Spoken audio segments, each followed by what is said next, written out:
तो जैसा कि आपको पता है एसएससी जीडी 2023 के जो आपके प्रीवियस ईयर के एग्जाम पेपर जो थे उन्हें हम सॉल्व कर रहे थे। ठीक, तो आज की क्लास का हमारा सबसे पहला प्रश्न है, जो लोक में संभव ना हो वाक्यांश के लिए एक सार्थक शब्द क्या होगा। जो लोक में संभव ना हो उसके लिए। ठीक, तो सबसे पहला है आपका अलौकिक, दूसरा है आपका लौकिक, तीसरा है आपका असंभव और चौथा है आपका लोकायुक्त। ठीक, अब यहाँ पर आप जाने समझिए, जो लोक में संभव ना हो उसे हम कहेंगे अलौकिक।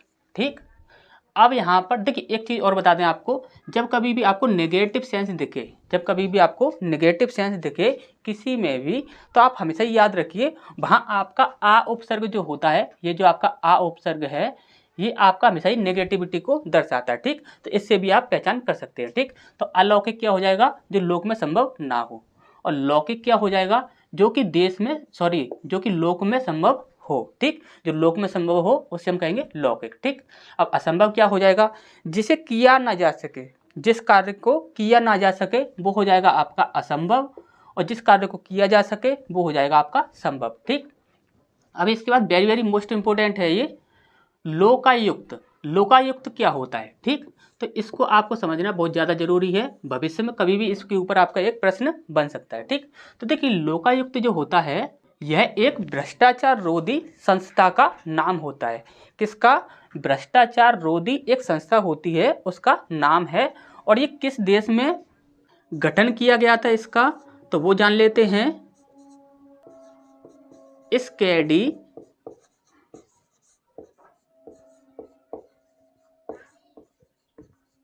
स्कैंडिनेवियन, ये एक देश का नाम है, इस देश में इसका गठन किया गया था। ठीक, अब इसके बाद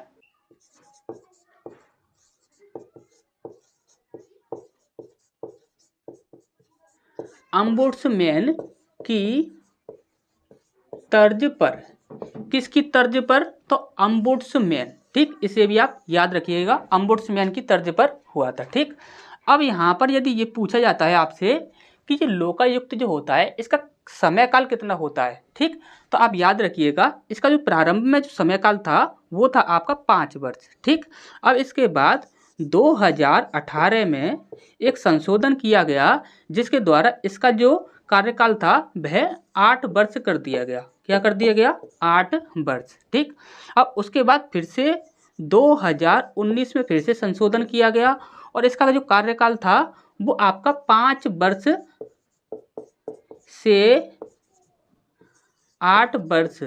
ठीक, 5 वर्ष से 8 वर्ष इसका जो कार्यकाल था वो कर दिया गया। कब, 2019 के संशोधन के बाद। ठीक, तो ये बातें भी आप याद रखिएगा कि लोकायुक्त जो आपका शब्द है इससे संबंधित भी आपका कभी भी भविष्य में क्वेश्चन बन सकता है। ठीक, अब यहाँ पर नेक्स्ट है, जिसे सबसे पहले गिनना उचित हो वाक्यांश के लिए एक सार्थक शब्द क्या होगा।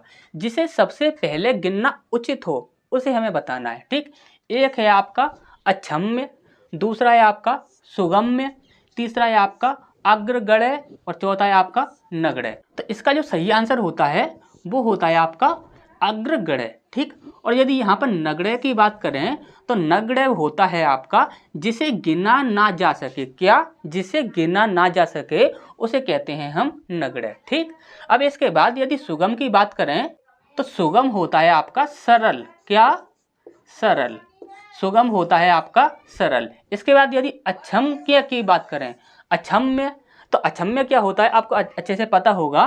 क्षम्य का मतलब जिसे क्षमा किया जा सके और अक्षम्य जिसको क्षमा ना किया जा सके। ठीक, तो अच्छे से ये चीज़ आप समझ के याद रखिएगा। ठीक, तो अग्रगण्य इसका सही आंसर हो जाएगा। ठीक, इसका नेक्स्ट है आपका मोहिनी का पति परदेश में है, किस खंड में त्रुटि है। ठीक, अब यहाँ पर सबसे पहला है आपका मोहिनी, दूसरा है आपका परदेश, तीसरा है आपका का और चौथा है आपका पति। ठीक, तो बहुत से लोग यहाँ पर कंफ्यूज हो गए होंगे, लेकिन यहाँ पर देखिए ये जो आपका पति जो शब्द है ये आपका ऐसे नहीं लिखा जाता है, पति सदैव छोटी ई की मात्रा के साथ लिखा जाता है। ठीक, याद रखिएगा। इसके बाद नेक्स्ट है आपका निशाचर।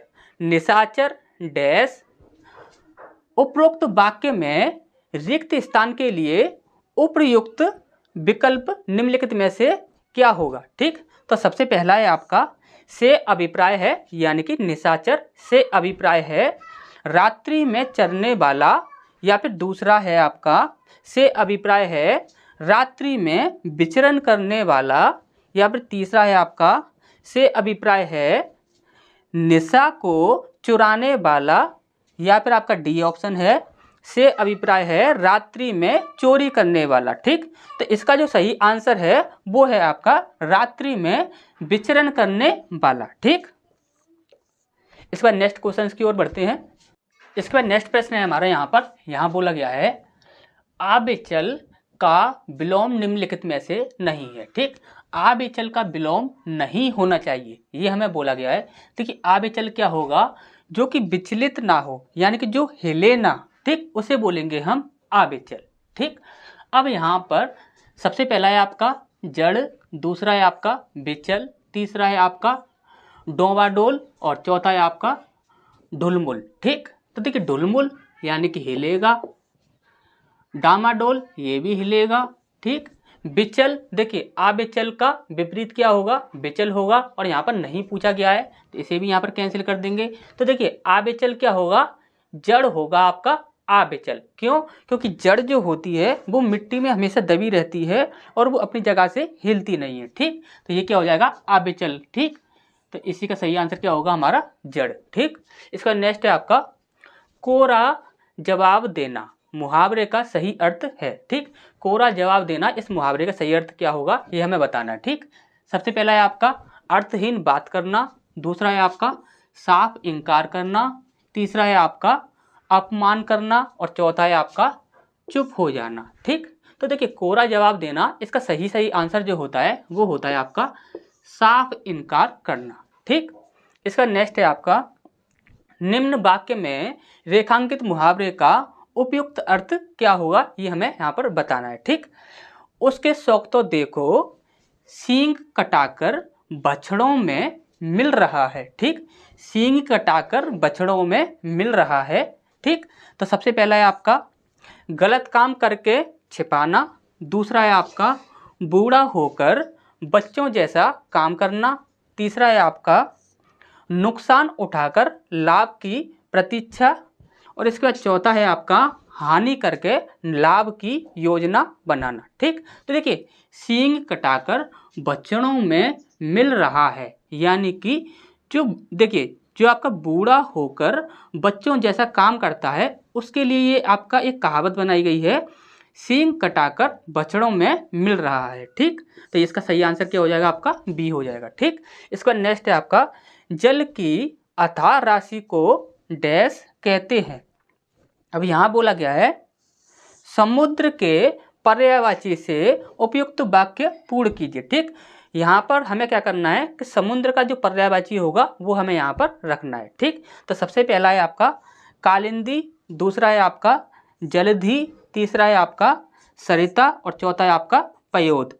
तो इसका जो सही आंसर है वो है आपका जलधि। ठीक, और इसका यदि पयोद की बात करें तो ये होता है आपका बादल का, किसका, बादल का। ठीक, और सरिता की बात करें तो ये होता है आपका नदी का, और इसके बाद यदि कालिंदी की बात करें तो ये होता है आपका यमुना नदी। क्या, यमुना नदी। ठीक, यमुना नदी का होता है। ठीक, तो नेक्स्ट क्वेश्चन की ओर बढ़ते हैं।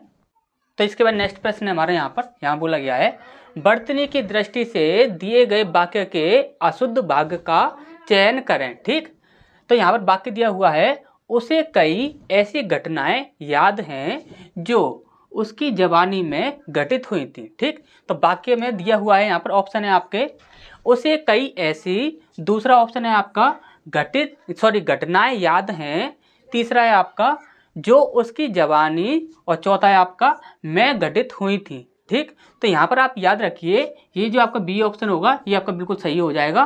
क्यों, क्योंकि देखिए घटनाएं जो होता है वो ऐसे नहीं लिखा जाता, घटनाएं जो होता है घटनाएं, तो यहाँ पर आपका ये अनुस्वार आता है। ठीक, ये आप याद रखिए ये अनुस्वार आना जरूरी होता है। ठीक, अब इसका नेक्स्ट है आपका रागिनी ने जब बीड़ा बजाना शुरू किया तो उसके स्वर से सारा वातावरण डैश हो गया।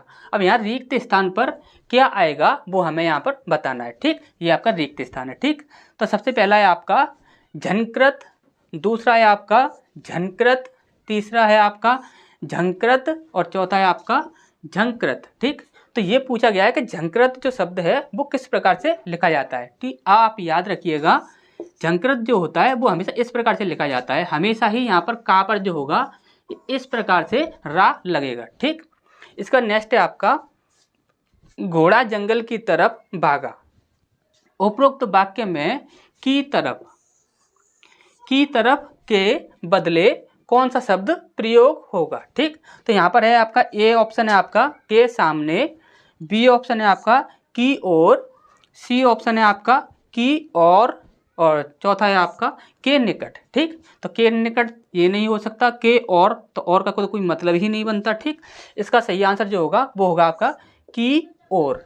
ठीक, अब यहाँ पर निम्नलिखित में से कौन सा एक विशेषण शब्द नहीं है, ये हमसे यहाँ पर पूछा गया है। ठीक, तो यहाँ पर सबसे पहला ए ऑप्शन है आपका आप, बी ऑप्शन है पुराना, सी ऑप्शन है काला और डी ऑप्शन है आपका दोगुना। ठीक, अब यहाँ यदि दोगुना की बात करें तो ये आपका आवृत्तिवाचक, क्या आवृत्तिवाचक और निश्चित, क्या निश्चित संख्यावाची। ठीक, ये है आपका आवृत्तिवाचक निश्चित संख्यावाची विशेषण। ठीक, और यहाँ पे पूछा गया विशेषण नहीं होना चाहिए। ठीक, इसका नेक्स्ट ये काला जो है, काला क्या है आपका, तो काला जो है आपका गुणवाचक विशेषण, क्या गुणवाचक। ठीक, ये आपका गुणवाचक विशेषण है। और यहाँ पर पुराना जो होगा ये भी आपका गुणवाचक विशेषण होगा। ठीक, और यदि यहाँ पर हम आपकी बात करें तो देखिए जो सर्वनाम जो होते हैं, जो आपके पुरुषवाचक सर्वनाम होते हैं वो तीन प्रकार के होते हैं। एक होता है प्रथम पुरुष, मध्यम पुरुष और अन्य पुरुष। प्रथम पुरुष जो होता है उसमें व्यक्ति जो बोलने वाला जो व्यक्ति होता है वे अपने बारे में बोलता है। मध्यम पुरुष जब बोलने वाला व्यक्ति सुनने वाले के बारे में बोले, और अन्य पुरुष जब बोलने वाला व्यक्ति न अपने बारे में बोले ना ही सुनने वाले के बारे में बोले, वो किसी और के बारे में बोले, तो वहाँ पर क्या होगा आपका अन्य पुरुष। और यहाँ पर ये क्या है आपका मध्यम पुरुष। ठीक, तो यही आपका बिल्कुल सही आंसर हो जाएगा, क्योंकि ये क्या है आपका एक विशेषण नहीं है, ये आपका एक सर्वनाम है। ठीक, तो नेक्स्ट क्वेश्चन की ओर बढ़ते हैं। तो इसका नेक्स्ट प्रश्न है हमारा यहाँ बोला गया है वह स्थान जहाँ स्थायी महत्व की वस्तुओं का संग्रह हो। ठीक, देखिए स्थायी महत्व यानी कि स्थायी यानी कि ऐसी वस्तुएं हैं जिन्हें एक जगह पर रख दिया जाए तो उन्हें इधर उधर ले जाया या लाया ना जाए। ठीक, वो सिर्फ एक ही जगह पर रखने की वस्तुएं हों। ठीक, तो यहाँ पर सबसे पहला है आपका संग्रहालय, दूसरा है आपका प्रयोगशाला, तीसरा है आपका विद्यालय और चौथा है आपका पुस्तकालय। ठीक, तो देखिए पुस्तकालय जो होता है उसमें क्या होता है किताबों को दे दिया भी जाता है, स्टूडेंट्स को दे दिया जाता है, उनसे ले लिया भी जाता है, तो ये तो हो नहीं सकता। ठीक, विद्यालय में लोग पढ़ने जाते हैं स्टूडेंट्स, फिर उसके बाद आ भी जाते हैं, और वो जो बाकी की जो चीज़ें होती हैं जैसे कि पुस्तकालय जो होता है वो भी तो विद्यालय में ही होता है, तो ये भी यहाँ पर ऐसा नहीं होगा। ठीक, यहाँ पर प्रयोगशाला देखें तो देखिए प्रयोगशाला में क्या होता है कि जो भी वस्तुएं होती हैं इनका प्रयोग किया जाता है, तो उनका जो प्रयोग किया जाएगा उन्हें लेकर भी जाया जाता है। ठीक, तो वहाँ पर ले जाया और लाना दोनों ही चीज़ें होती हैं। ठीक, तो ये भी नहीं होगा, तो संग्रहालय इसका बिल्कुल सही आंसर होता है। ठीक, जैसे कि आपके पुराने ज़माने की जो चीज़ें होती हैं, जैसे कि राजा महाराजा के ज़माने की जो चीज़ें हों, तो उनका संग्रह कहाँ पर किया जाता है, संग्रहालय में किया जाता है। उन्हें कहीं पर ले जाया या लाया नहीं जाता है, उन्हें किसी दूसरे को दिया नहीं जाता, ना ही किसी से उसे लिया जाता।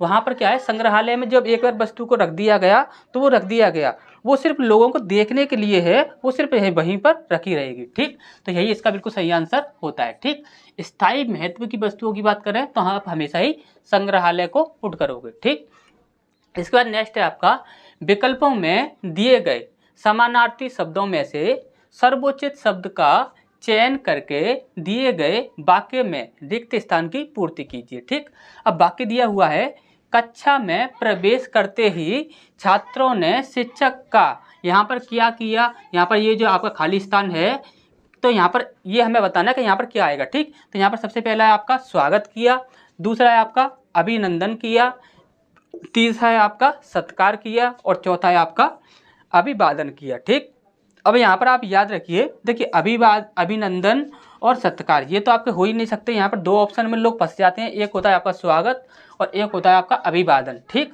तो देखिए आप हमेशा ही याद रखिएगा, स्वागत और अभिवादन में अंतर होता है। अभिवादन तब किया जाता है, जैसे कि अभिवादन कब किया जाता है कि किसी की हम दिल से इज्जत करते हैं, उसका हम अभिवादन करते हैं, ठीक। और यहाँ पर स्वागत, किसी की हम दिल से इज्जत करें या ना करें, उसे हमें जब, जैसे कि आपके घर में जैसे कि कोई प्रोग्राम हुआ तो आपके घर में काफ़ी सारे मेहमान आए, तो जिस किसी का भी आप दिल से सम्मान करते हो या जिस किसी का भी दिल से सम्मान नहीं करते हो, तो सभी का वहाँ पर क्या किया जाता है, स्वागत किया जाता है। वहाँ पर क्या किया जाता है, स्वागत किया जाता है। लेकिन हम जिसकी दिल से इज्जत करते हैं तो उसका हमेशा ही अभिवादन किया जाता है, याद रखिएगा इस बात को। तो इसका सही आंसर होता है आपका अभिवादन, ठीक। और इसका स्वागत सही आंसर नहीं होता है, ठीक। अब इसका नेक्स्ट है आपका, निम्नलिखित में से सकर्मक क्रिया का उदाहरण नहीं है, ठीक। तो देखिए सकर्मक क्रिया और अकर्मक क्रिया ये दो प्रकार की हम पढ़ते हैं। सकर्मक क्रिया वह होती है जिसमें जिस क्रिया के साथ साथ कर्म की आवश्यकता हो, और ऐसी क्रिया जिसके साथ कर्म की आवश्यकता ना हो वह कौन सी होती है, आपकी अकर्मक क्रिया, ठीक। अब देखिए यहाँ पर बोला गया है सकर्मक क्रिया का उदाहरण नहीं है, यानी कि वह अकर्मक क्रिया होगी, ठीक। अब यहाँ पर सबसे पहला है आपका, सोहन साइकिल चलाता है। देखिए चलाता है, क्या चलाता है, तो साइकिल चलाता है, ठीक। अब यहाँ पर मोहन दूध पीता है, पीता है, क्या पीता है, तो दूध पीता है, ठीक। अब यहाँ पर देखिए श्यामा ढोलक बजाता है, बजाता है ये क्रिया है, बजाता है तो क्या बजाता है, तो ढोलक बजाता है, ठीक। अब इसका नेक्स्ट है आपका, बालक दौड़ता है। अब आप ये बताइए दौड़ता है तो वो क्या दौड़ता है, आप बता सकते हैं, बिल्कुल भी नहीं बता सकते कि वह क्या दौड़ता है, ठीक। तो यही हमारा बिल्कुल सही आंसर हो जाएगा, ठीक। इसका नेक्स्ट है आपका, हमें डैश का निरादर नहीं करना चाहिए, ठीक। तो रिक्त स्थान पर ये जो आपका खाली स्थान है यहाँ पर क्या आएगा, ये हमें बताना है, ठीक। तो यहाँ पर सबसे पहला है आपका अन्न, दूसरा है आपका अन्य, तीसरा है आपका अन्न, और चौथा है आपका अन्न, ठीक। ये दोनों एक जैसे लिख गए हैं, ठीक। तो यहाँ पर आप यहाँ पर वैसे ही देख लीजिए, ठीक। तो यहाँ पर देखिए ये जो है आपका अन्य, देखिए ये अन्न तो कुछ होता नहीं है, ठीक। इस पर अन्य की बात करें तो अन्य होता है कोई दूसरा, यदि कोई दूसरा है, जैसे कि बोलते हैं कि अन्य व्यक्ति को बुलाओ, ठीक। तो वो दूसरे व्यक्ति को बुलाओ, तो इसका मतलब होता है आपका दूसरा, ठीक, दूसरा। और ये होता है आपका अन्न, अन्न क्या होता है, यानी कि भोजन, यानी कि अनाज, ठीक, उसे हम कहते हैं अन्न। तो यही हमारा बिल्कुल सही आंसर हो जाएगा।